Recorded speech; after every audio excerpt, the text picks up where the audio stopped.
Hey y'all, Coach in the Fight here, coming out of Revelation and chapter 12.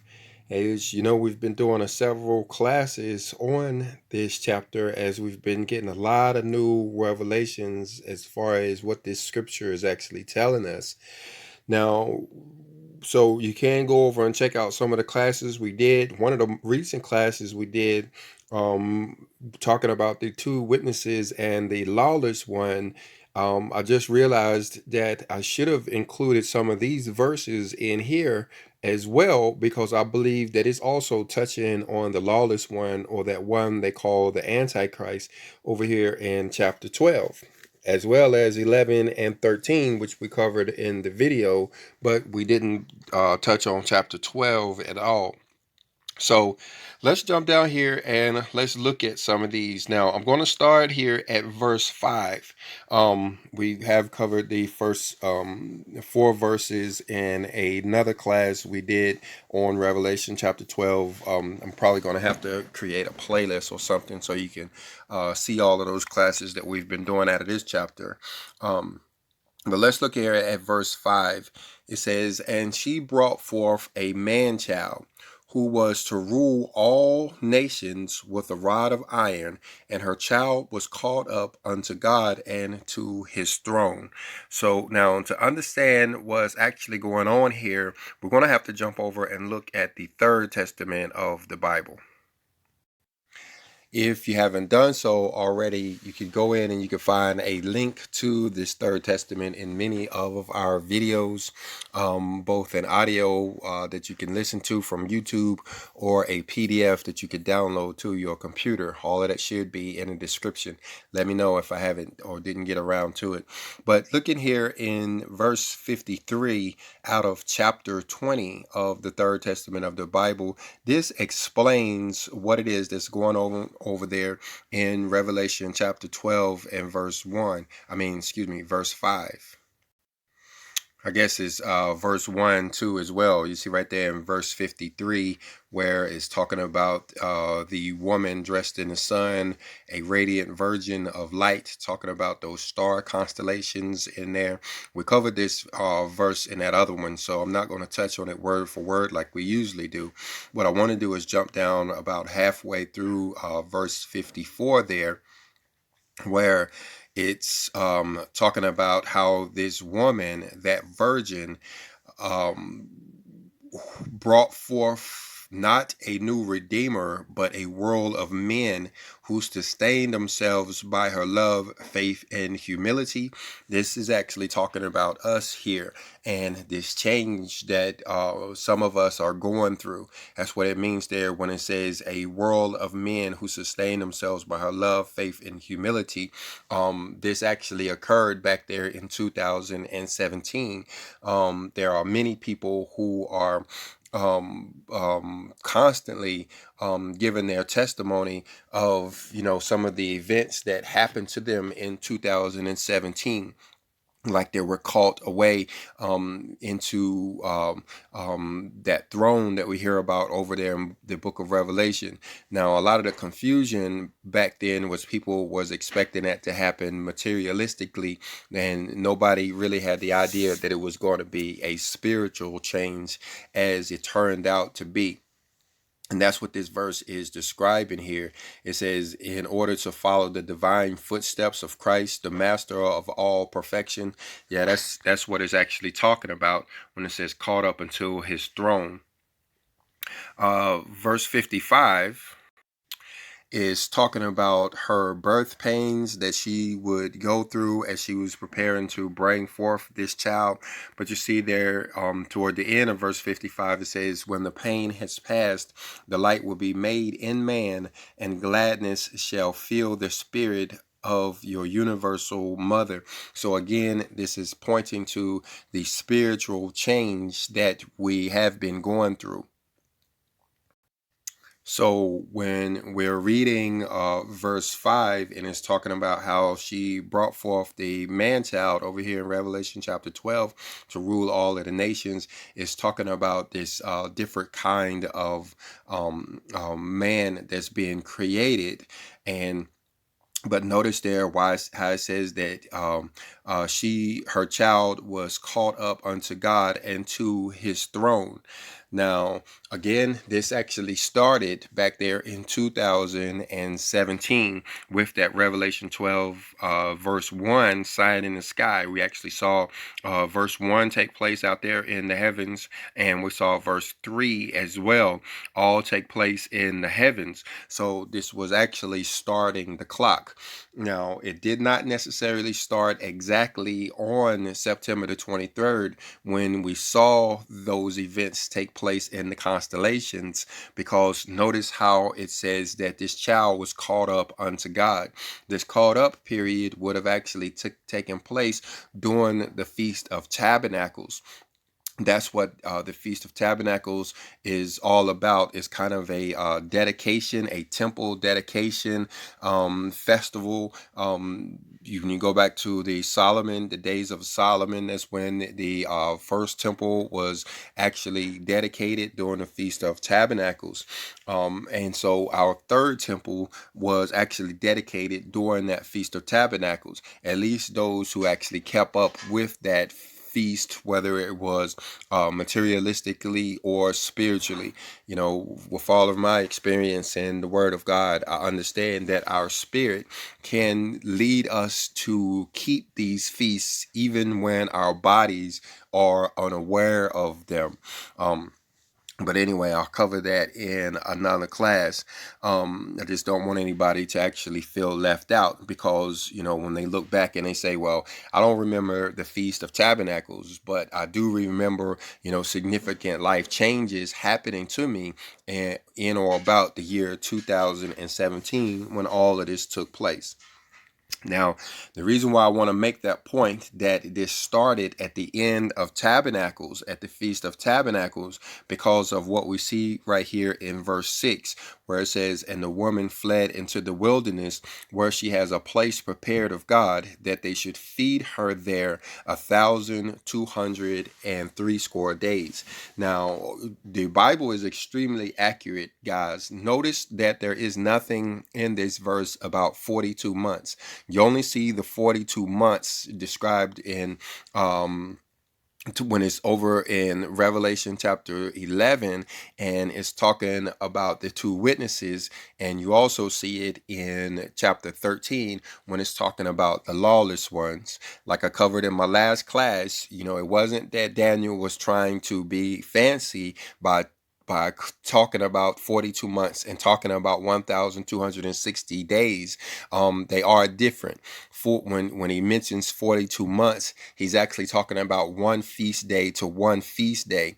For instance, the beginning of Tabernacles, 42 months from the beginning of Tabernacles takes you exactly to the beginning of the week-long feast called Unleavened Bread. And vice versa, from the end of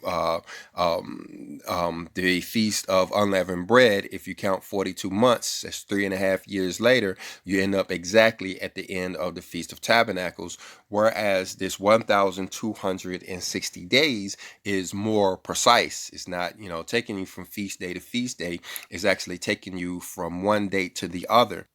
Well, we're looking right there at verse 6, and it says, and a woman fled into the wilderness, where she has a place prepared of God, that they should feed her there 1,263 days. So this woman, like we talked about, this woman, this child, is talking about us. We have to realize that. And going back to 2017, what it is talking about is how we were spiritually carried away into this wilderness, and we were fed in this wilderness for 1,263 days. Now, myself personally, I'm actually in the wilderness, literally. Not everybody, was called away into a countryside place where, and they have a homestead where they're actually growing their food, being fed from the land or whatever. But that's actually the case, with, my family and I. This actually started even before 2017, but in 2017, there was a significant change as we really started being fed from the land. We grow sheep now. We didn't have those in 2016. We grow vegetables now. We are getting a lot of food from fruit trees and nut trees, and it's basically a homestead environment where it is the land, this wilderness period that the Father led us to, is actually feeding us. We don't, when we go to the grocery store, it's really only to buy oil and sugar. But even here now, recently, we've actually just got some olive trees in the mail last week, and we're going to be planting those. It still be a number of years but from now, but we will be producing our own oil here on the homestead, and we have some sugar cane planted as well. And so, again, it'll be a few years, but we'll actually be able to produce our own sugar and everything else that we need. That's what it means when it says into the wilderness, where they have a place prepared of God, that they should feed her there. But anyway, let's go on. You see right there in verse 7, it says, "And there was war in heaven. Michael and his angels fought against the dragon, and the dragon fought and his angels." So now this war actually started back there in 2017. Now, this is not a materialistic war. This is the problem with our understanding of Revelation chapter 12, is because we want it all to be materialistic. We want to actually see a war going on. We want to even look up in the heavens and see star constellations fighting up there, which we can. It's up there. If you understand that star constellation called Ophiuchus, it is this war that's going on. But all that was a visual illustration of it, just like verse 1 and verse 3 were just visual illustrations in the stars. But this actual war that's going on is a spiritual war. This is spiritual warfare. Matter of fact, let me jump over to the Third Testament and I'll show you what I mean. Okay, so we're here in the Third Testament of the Bible. We're looking in chapter 63 at verse 298 of the Third Testament. And you see how it's down there. Once again, it's talking about this apostle John and what he saw in the star constellations. But he's actually breaking it down for us when he says right there, your most powerful enemy you carry is within yourselves, right? So this is pointing to that spiritual warfare that's going on with Michael. It says, when you have conquered it, you will behold under your feet the dragon with 7 heads, of which the apostles spoke. So this beast, this warfare that's going on, is actually taking place in the hearts of the bride, or the hearts of this man child. It's taking place in our hearts. This is one of the things that we have been going through in this wilderness, is we have been learning to expel this beast from our psyche, from our personality. This consists of those principalities and powers that we hear about that control humanity. There's actually 12 wicked spirits that control humanity, and it is absolutely necessary that we make it so that these spirits don't control us anymore, else we won't be allowed to go into the kingdom of heaven. But anyway, let's come back over here to verse 12, because like I said, we've covered that early, and we will do so again going forward. But you see right there in verse 7 how it says, "And there was war in heaven. Michael and his angels fought against the dragon, and the dragon fought and his angels." So this warfare has been going on for 1,260 days. But now look at verse 8, and it says, and prevailed not, neither was their place found any more in heaven. So now this is a different kind of heaven that we saw up there in verses 1 and in verse 3. This is talking about the cloud consciousness. This is the heaven of, this is a spiritual heaven. Like when the Messiah said the kingdom of heaven is at hand, he wasn't talking about a physical place. He was talking about a spiritual place that we could all dwell in. And that's where this war has been taking place. But anyway, look at verse 9. It says, "And that dragon was cast out, that old serpent called the devil and Satan, which deceiveth the whole world. He was cast out into the earth, and his angels were cast out with him." So now here it is where we have to stretch our understanding and make sure we're reaching for the spiritual understandings and to make sure we got what's actually going on here. So you had this spiritual warfare going on in the minds or the hearts or the conscious or whatever you want to call it of that man child, which is us, who was carried into the wilderness for 1,260 days. But now you have this, and so now you have this dragon that has been expelled from those who were in the wilderness, but is coming down to the rest of the people that were not in the wilderness. You see right there where it says in verse 10, "And I heard a voice saying in heaven, now is come salvation and strength in the kingdom of our God and the power of his Christ. For the accuser of our brethren is cast down, which accused them from before our God day and night." And this is talking about how these people who have been in this wilderness for 1,260 days have expelled this beast now. After the time is up, at the time I'm making this video, this time period is not up. It does, like we talked about earlier, it doesn't end until Passover of the year 2021. But when this is all over, then we can expect this, what you see right here in verse 10, where this dragon, or I should say in verse 9, where you have this dragon and his wicked angels coming down to those who dwell on the earth. Okay, so and I'm scratching my head because I know everybody else is too.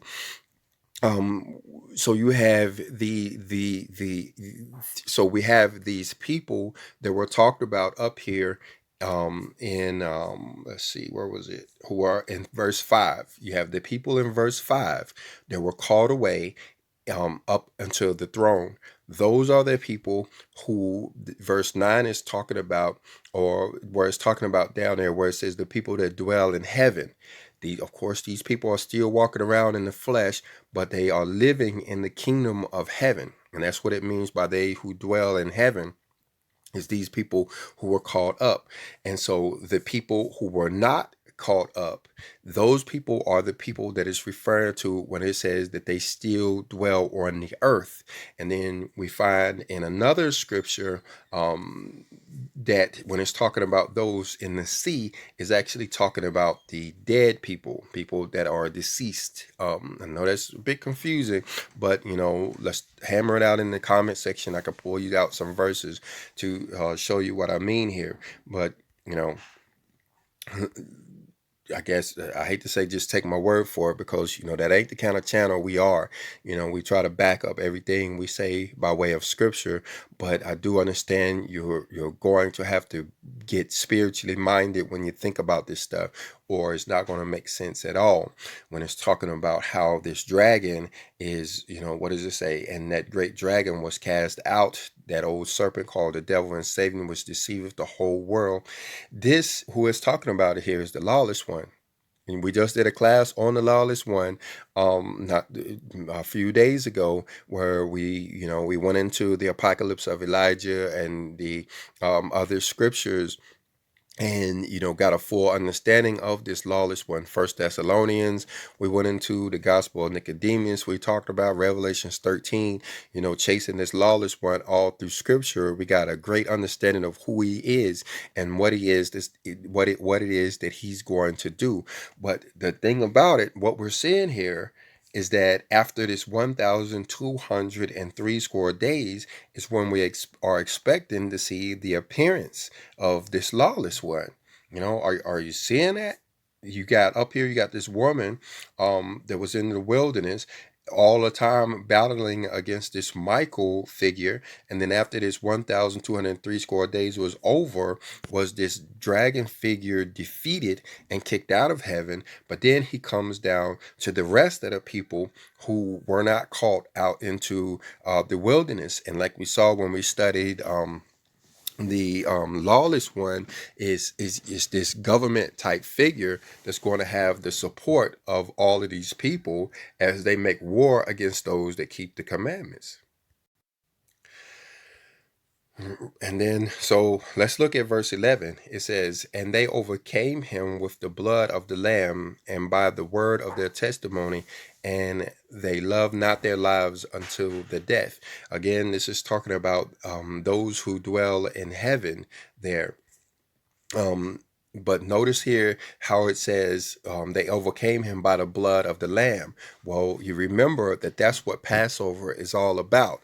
Passover is supposed to be the communion celebration that we read about over there in the Gospels. Remember that he took wine and he break it. He took bread and he break it and said, "This is my body." And then he took the wine and he poured it and said, "This is my blood." So that this right here is all pointing to Passover here, like we saw up there earlier. Actually, Passover of the year 2021 is, when all of these dates are pointing to. And it says, "And the word of their testimony, and they love not their lives unto the death." This love not their lives unto the death, you got to understand, part of the wilderness period was that a lot of these people had to be separated from their material possessions. A lot of people lost their jobs, a lot of people lost their homes, a lot of people lost their cars, and other material possessions that was creating a block between them and their spirituality, or them and a connection between our Father. Well, many of those blocks were severed in 2017 and have been cut off ever since 2017. So those who had no love for their own life, they didn't bother to go and try to recoup what they had lost. They didn't go try to get their jobs back. They didn't go try to get a new house or try to get a new car. They just said, the Father giveth, and the Father taketh away. So, that they allowed themselves to be without cars, or, and without houses, or without, a whole lot of money or material possessions, because they did not love their life. And that's what he's talking about there, putting their life in the Father's hands. But then look at verse 12. It says, "Therefore, ye heavens, and ye that dwell in them, woe to the inhabitants of the earth and the sea. For the devil is come down unto you, having great wrath, because he knoweth that he has a short time." Now, the short time, you read over there in chapter 13, you see that he's actually given 42 months. That's what it means by he has a short time, is he has 42 months to do all of his devilish work. Now, over here in verse 12, notice how it says, "Rejoice, ye heavens." Again, it's talking about those people who were called away into the wilderness. Those are what it's referring to when it says ye heavens. And then it says, "And ye that dwell in them." I looked up the matter of fact, let me show you my new widget over here. This app I just put on my phone here is actually an interlinear Bible, where we could go in and look at the Hebrew or look at the Greek. And so I was looking at this word right here. The word "in" we see over here on the far right hand side of the screen. It's G1772 in the Strongs, where it says those who rejoice in heavens and those in them. It seems like it's talking about, in heaven with them. But when you click on the Strongs, you see that this word could actually be with them. And so that's what it's talking about over there when it says those that are in them. It's talking about those that are with them. It's actually talking about your family members. Not only, were you called into the wilderness, but your family members were taken away into the wilderness too. So that's what it's referring to over here in verse 12. Get back down here to it, where it says, "And ye that dwell in them," it is what it's saying is ye who dwell with them. in these heavens. So, and then it looks where it says, "Woe unto the inhabitants of the earth and of the sea." So you think of the very few people, it wasn't that many at all, that went into this wilderness back in 2017. They're still there now. But it's not that many of them. But then notice right here where it says, "Woe unto the inhabitants of the earth." These are the people who are yet alive today that didn't go into the wilderness with that man child, who didn't go into the wilderness with those that went in 2017. And then where it says "and of the sea," it's talking about people that have passed on, people that are in the spirit world now, um people that are dead now. They don't have bodies to walk around in, but you have to remember how all of this that goes on affects them as well. It's not just going on for us here alive, but these events are they're transcending that spiritual divide between us and the spirit world. But anyway, let's go on. Verse 13 says, "And when the dragon saw that he was cast into the earth, he persecuted the woman which brought forth the man child." Again, that's talking about us. We could think of it like this. John, he didn't really have a good understanding of spiritual things. It's only here now, in our time, that we are actually getting a grasp on anything spiritual.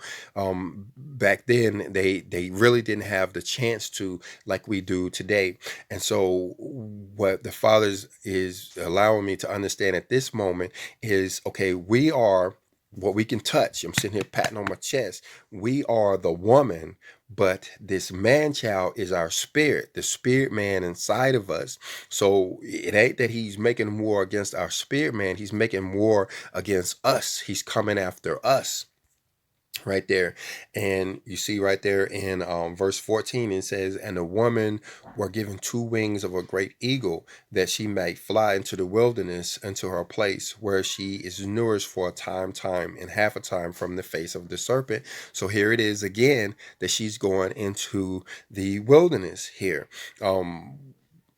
I don't know that she'll ever come out of the wilderness. Like I said, my wilderness period started a little bit earlier, in about 2014, and so I didn't notice as many changes go on in 2017. The only real thing that I could point to that happened in 2017 was the birth of this ministry. Before then, I had been trying to get into the church to spread the word that the Lord had put on my heart, and I wasn't making any traction. But when right after this event in 2017 was when this ministry really kicked off, and we started putting out classes on YouTube. We had very few subscribers back then, and it was actually in 2018 when Hermas Academy started. But anyway, my point is that those who are in the wilderness now may not see a significant physical change. However, they very well could see something spiritually happen. I could be wrong. We could be leaving. When I'm doing stuff around the old homestead, I'm often thinking about, okay, what's going to happen if I'm not here? How are the animals going to get water? How are they going to get food? I'm thinking about, okay, if the Father moves me from this place and separates me to somewhere else in the world, I will still remember this place, and I will try to get back here, and hopefully by then, the animals will still be alive. They got water, they got a way of getting food, even when I'm not around. So they very well still, should be alive, unless, of course, meteor comes and smashes this area. I don't know what's going to happen, but anyway. I would point out this time, and half a time here. We can't be so quick to think that this is talking about 3.5 years. Like I said, John, he wasn't being, fancy when he was using this. These 3.5 years, or these 3.5 times here could actually be talking about a multiple of 3.5 years. So you're talking 3.5 times 3.5, making 12.25 years. But we'll save that for another class. Verse 15 says, "And the serpent cast out of his mouth water as a flood after the woman, that he might cause her to be carried away of the flood." Now, what it's talking about here is war. How this dragon, this beast system, this government system is actually going to make war against us, those who keep the commandments. This woman here, maybe not necessarily those that are caught away into the wilderness, because you see down there in a few verses, in verse 17, it's talking about the rest of her seed, as if there's a difference between those who are caught away into the wilderness and those who are not caught away into the wilderness. That are keeping the commandments that he's going to make war against. But all of us should very well expect this war to take place, because that's what it's talking about when it says this.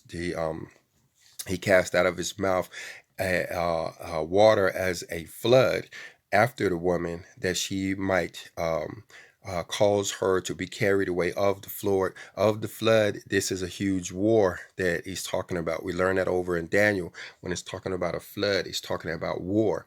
So you have these beasts making war against the saints. And that's the same thing we read about when we were reading about the lawless one. He's going to make war with the saints. Verse 16 says, "And the earth helped the woman, and the earth opened up her mouth and swallowed up the flood with which the dragon cast out of her mouth." Now, this is what I believe we're hearing about when we are, reading about, all of those things that's supposed to devastate those guys over in the Middle East. It seems like a lot of this is going to take place over in the Middle East. I'm not fully expecting all of it to take place over there. I'm ready for war too. At least I would hope I am, because this could go down in my backyard. I don't know. But, the thing about it, the earth is supposed to rise up and help us, in this event. But, one thing we should realize is that this war could actually start in 2021. We know that we're in Jacob's trouble by way of, what we understand from Daniel in chapter 12. And we're already seeing significant events that points to this trouble, when it's talking about Jacob's trouble. And you got to remember who Jacob is. You have a few members of Jacob over here in the United States. You can read about, how they got here over in over in Deuteronomy chapter 28 and verse 68. But the other 10 tribes are still over in the Middle East. They actually assimilated into Syria. And so when you hear them talking about bombing in Damascus and all the war going over there in Syria, that's actually, the 10 tribes. The 10 tribes went into Syria and they never came out. They bred with the people over there. That's how they got lost, was they ended up breeding. And I know that's a bad word, but they ended up marrying into the Assyrian people. And so they would have lost all of their physical identity, because they married them, and, so they would just look like mixed race people. They would be, they might have dark hair, but it's slick hair. They may have a little bit of, I hate to say, a little bit of color in their skin, but they're really light-skinned people. They aren't really identifiable like those over here in America. Now, you can see all of their physical traits. All you gotta do is look at them. But my point is that, this war on these guys is already ramping up. We could see it ramping up, but we see here in verse 16 that it's going to be a full-fledged war targeting those guys. So, I ain't going to tell you to go watch the news or anything, but when you hear about stuff going on over there in Syria, yeah, this is what's actually they're talking about here, guys. If they make war against Syria, that's who they're fighting against, is Jacob. That's why they call it Jacob's trouble. But anyway, the last verse here says, "And the dragon was wroth with the woman, and went to make war with the remnant of her seed, which keep the commandments of God and have the testimony of Jesus Christ." So now the woman, she was going into the wilderness, but then here you have the remnant, and you look up that word remnant, and it rest. So the rest of the people, to me, that means those that didn't go into the wilderness, now are yet keeping the commandments. Those people, to deal with, this dragon as he comes to make war with them as well, making up what we know as Jacob's trouble. But anyway, I'm gonna go ahead and wrap it up there, guys. If you got anything out of this video, go ahead and hit the like button. If you didn't, hit the dislike button. Leave us a comment. Let's continue it down there in the comment section. We do have some more time to hammer this stuff. And make sure you have that subscription button pushed and check out our classes we're doing on Hermas. This is Hermas, and we're finishing up our series on Hermas. So check out those playlists, and Godspeed and Shalom.